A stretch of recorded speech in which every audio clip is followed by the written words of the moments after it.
សូមគោរពជំរាបសួរដល់មិត្តអ្នកស្ដាប់ជាទីស្រឡាញ់ទាំងអស់ស្វាគមន៍មកកាន់ពេលវេលាដ៏រន្ធត់និងព្រឺព្រួយបំផុតថ្ងៃនេះខ្ញុំបាទសូមនាំអារម្មណ៍លោកអ្នកឲ្យរសាត់អណ្ដែតចូលទៅក្នុងពិភពមួយដែលពោរពេញទៅដោយភាពងងឹតអត្ថាកំបាំងនិងវិញ្ញាណដែលត្រូវបានគេបំភ្លេចចោលរាប់រយឆ្នាំសូមបិទភ្លើងបើកត្រចៀកហើយរៀបចំចិត្តឲ្យបានរឹងមាំដើម្បីទទួលយកបទពិសោធន៍នៃរឿងរ៉ាវដ៏គួរឲ្យភ័យខ្លាចនេះជាមួយគ្នា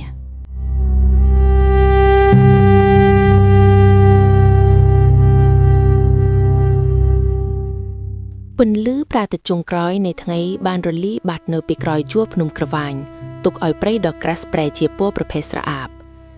សំឡេងស្លឹកឈើស្ងួតបែកក្រោយជើងរបស់តារានិងក្រុមការងារបន្លឺឡើងដូចជាការបំបែកឆ្អឹងនៅក្នុងភាពស្ងប់ស្ងាត់ដ៏គួរឲ្យភ័យខ្លាចអ្វីដែលចម្លែកបំផុតនោះគឺគ្មានសំឡេងសត្វចង្រិតឬសត្វបក្សីណាមួយបន្លឺឡើងសោះឡើយវាហាក់ដូចជាព្រៃទាំងមួយកំពុងតែទប់ដង្ហើមរងចាំមើលអ្វីមួយខ្យល់ត្រជាក់បក់មកប៉ះស្បែកវង្កាត់ឲ្យមានអារម្មណ៍ព្រឺរោមខ្ចាក់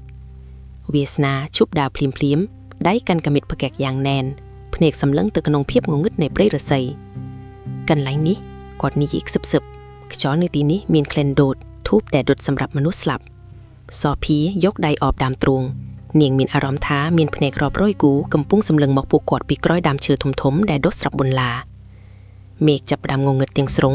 ហើយអបពណ៌សមួយចាប់ផ្ដើមរសាត់មកពីដៃដោយជាវិញ្ញាណដែលកំពុងវាមករកពួកគាត់នៅក្រោមពន្លឺភ្លើងពេលដែលរេតមកពួកគេបានឃើញសំណង់ថ្មភុកមួយលេចចេញពីគុម្ពឡាវាជាក្លោងទ្វារប្រាសាទដែលកាប់ក្នុងដីពាក់កណ្ដាលមានចម្លាក់មុខยักษ์ដែលបង្ហាញពីការឈឺចាប់យ៉ាងខ្លាំងតារាយកដៃទៅពាក់ថ្មនោះវាមានសំណើមនិងត្រជាក់ដោយសត្វមនុស្សស្លាប់ចេតរំភើបចិត្តយ៉ាងខ្លាំងគាត់ជូតកាមេរ៉ាថតឆ្វាច់ពន្លឺ flash បានធ្វើឲ្យស្រមោលនៃចម្លាក់ហាក់ដូចជាមានចលនាសូភីដោតទៅជិតศิลาចារឹកដែលបាក់បែកមួយហើយអានដោយសំឡេងញ័រទីនេះជាគុកនៃវិញ្ញាណធាតុទាំង7អ្នកណាដែលដាស់វាអ្នកនោះនឹងក្លាយជាចំណីរបស់វាភ្លាមនោះខ្យល់មួយបានបក់មកយ៉ាងខ្លាំងធ្វើឲ្យភ្លៀងពេលរបស់ពួកគេភ្លេតក្លិនស្អុយនៃសាច់គ្រលួយបានសាយភាមកប៉ះចំពោះរបស់ពួកគេធ្វើឲ្យចេតស្ទើរតែក្អួតវាសនាស្រែកឡើងយើងមិនគួរនៅទីនេះទេដីនេះមិនស្វាគមន៍យើងទេប៉ុន្តែតារានៅតែទទួលឲ្យចូលដោយអះអាងថាវាជាការរកឃើញប្រវត្តិសាស្ត្រពួកគេបានសម្រេចចិត្តបោះជំរំនៅមុខខ្លោងទ្វារនៅពេលដែលតារាចាប់ផ្ដើមជីកដីដើម្បីបើកផ្លូវចូលសំឡេងដីដែលប៉ះនឹងពេលស្ដាប់ទៅដូចជាសំឡេងកាប់សាច់ភ្លាមនោះដីដែលពួកគេជីកនោះចាប់ផ្ដើមហូរចេញជាទឹកពណ៌ក្រហមខាប់ដូចឈាមចេតស្រែកលូឡាថាជាទឹកច្រេះប៉ុន្តែសុភាដឹងថាវាមិនមែនទេនៅពេលដែលចេតលោកដៃទៅចាប់វត្ថុបុរាណមួយដែលកប់ក្នុងដីស្រាប់តែមៀងឬឈើតូចជាច្រើនរមួលដោយពោះវាមករឹតជើងរបស់គាត់ជួយផងចេតស្រែកឡើងទាំងភ័យស្លន់ស្លោវាសនាស្ទុះទៅកាប់ឫសឈើនោះដាច់ហើយអ្វីដែលគួរឲ្យរន្ធត់គឺឫសឈើនោះហូរចរពណ៌ក្រហម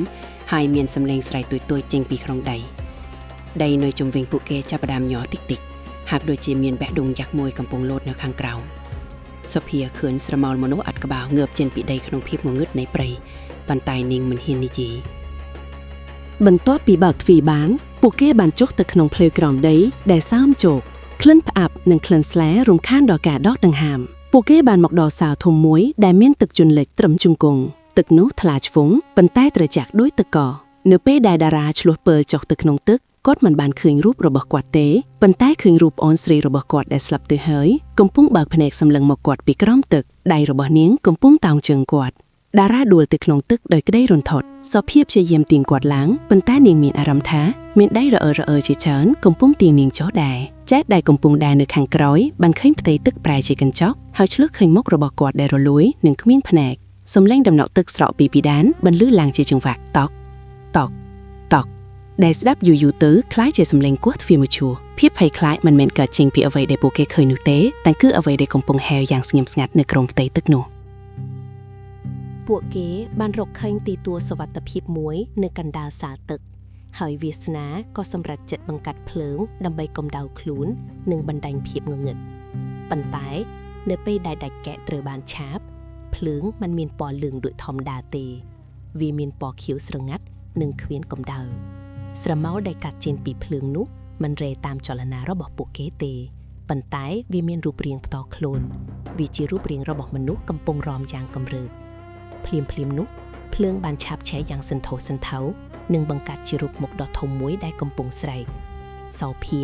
ត្រូវបានភ្លើងនោះរលទៅរកនាងមានអារម្មណ៍ថាដូចជាកំពុងឆេះទាំងរស់ប៉ុន្តែគ្មានស្នាមរលាកលើស្បែកឡើយវាជាការឈឺចាប់ដ៏ព្រលឹងតារាដែលខ្លាចភ្លើងស្រាប់បានកក់ខ្លួនឈរធឹង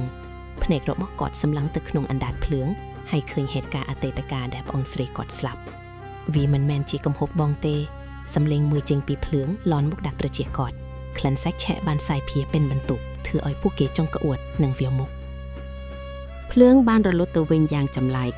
បុនសទុកតែភាពងងឹតភ្លាមនោះខ្យល់មួយបានបក់នៅក្នុងសាលដែលបិទជិតនោះ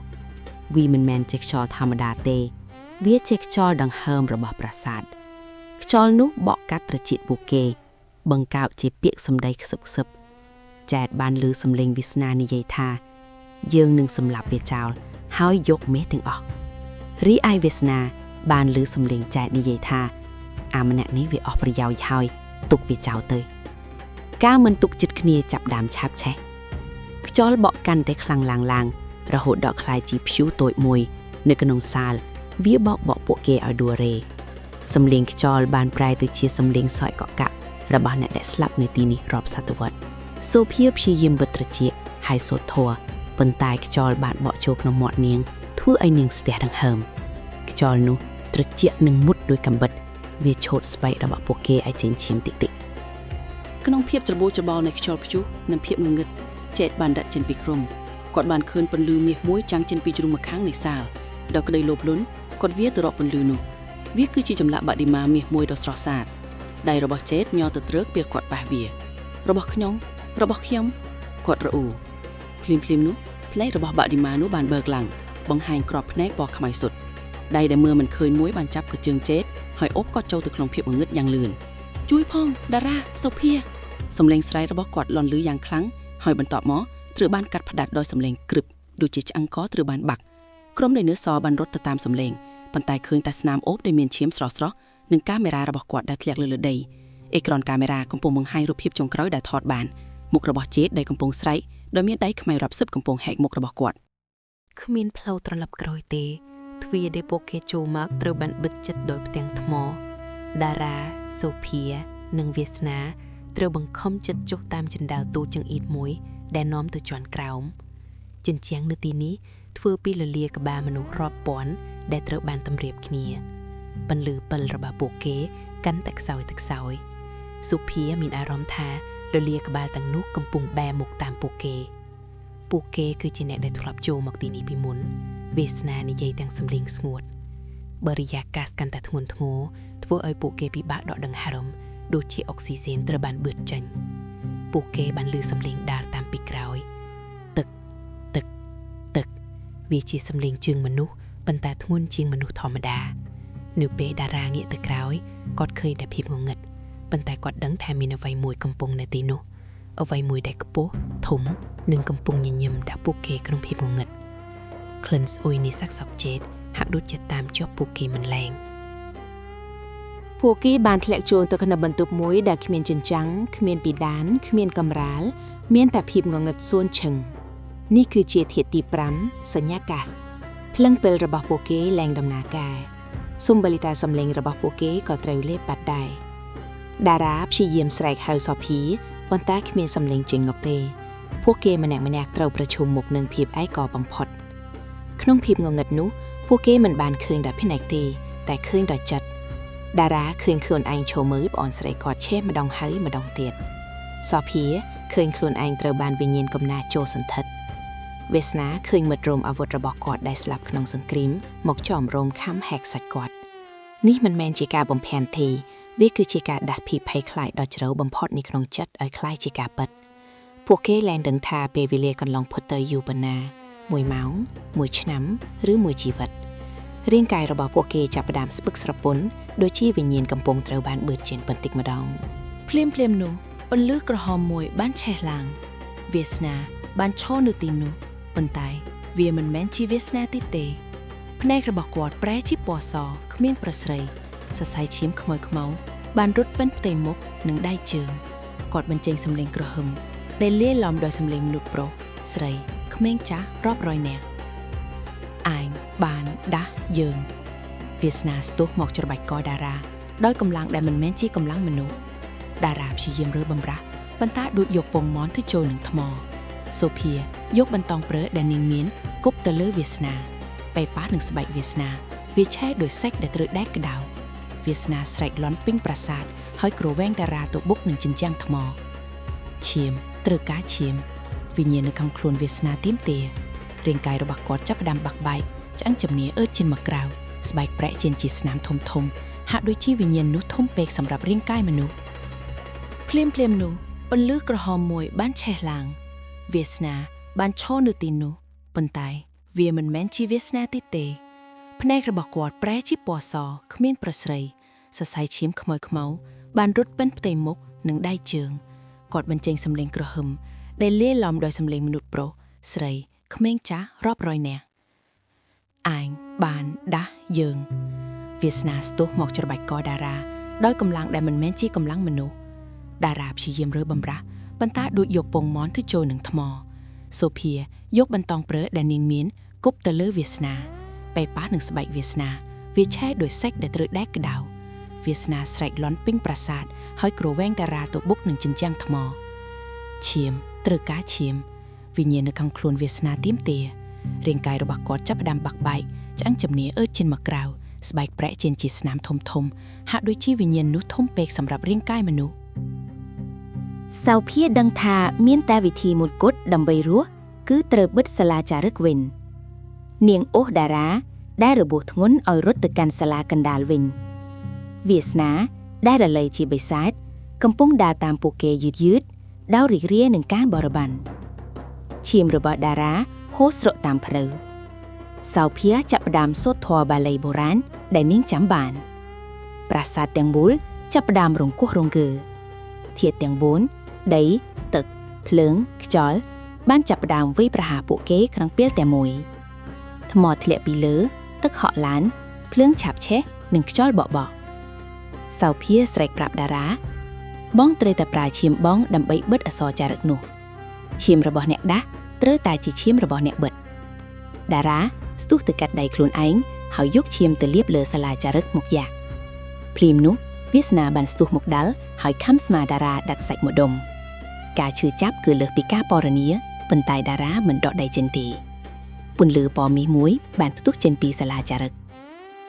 ពន្លឺនោះបានបកបញ្ឆេះវិញ្ញាណដែលនៅក្នុងខ្លួនវាសនាឲ្យខ្ចាត់ខ្ចាយរាងកាយរបស់វាសនាដួលចុះទាំងគ្មានវិញ្ញាណប្រាសាទចាប់ផ្ដើមបាក់ស្រុតតារានិងសៅភាប្រាំងរត់ចេញតាមច្រកដែលប្រះបែកពួកគេវាចេញមកក្រៅប្រាសាទទាន់ពេលដែលខ្លងទ្វារថ្មធ្លាក់បិទជិតវិញជារៀងរហូតពួកគេដេកហត់នៅលើដីភុកក្រោមតំណក់ទឹកភ្លៀង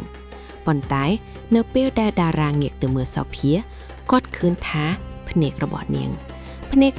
បានប្រែទៅជាពណ៌សមួយវិនាទីមុននឹងត្រឡប់មកធម្មតាវិញហើយនៅក្នុងកែវភ្នែករបស់តារាខ្លួនឯងគាត់ឃើញរូបស្រមោលខ្មៅមួយកំពុងឈរពីក្រោយគាត់តាមសម្រក់មល់ទឹកភ្លៀងសំឡេងខ្សឹបមួយបានបន្លឺឡើងក្នុងក្បាលពួកគេទាំងពីរវាមិនទាន់ចប់ទេពួកឯងបាននាំយើងចេញទៅក្រៅហើយពួកគេបានរត់ជីវិតពីប្រាសាទប៉ុន្តែពួកគេមិនបានរត់ផុតពីវិញ្ញាណធាតុឡើយភាពងងឹកបានតោងជាប់នឹងព្រលឹងពួកគេហើយនឹងតាមពួកគេទៅគ្រប់ទីកន្លែងត្រង់ដើមឈើធំមួយក្បែរនោះគេឃើញស្រមោលចិត្តនិងវាសនាឈរសម្លឹងមើលពួកគេដោយស្នាមញញឹម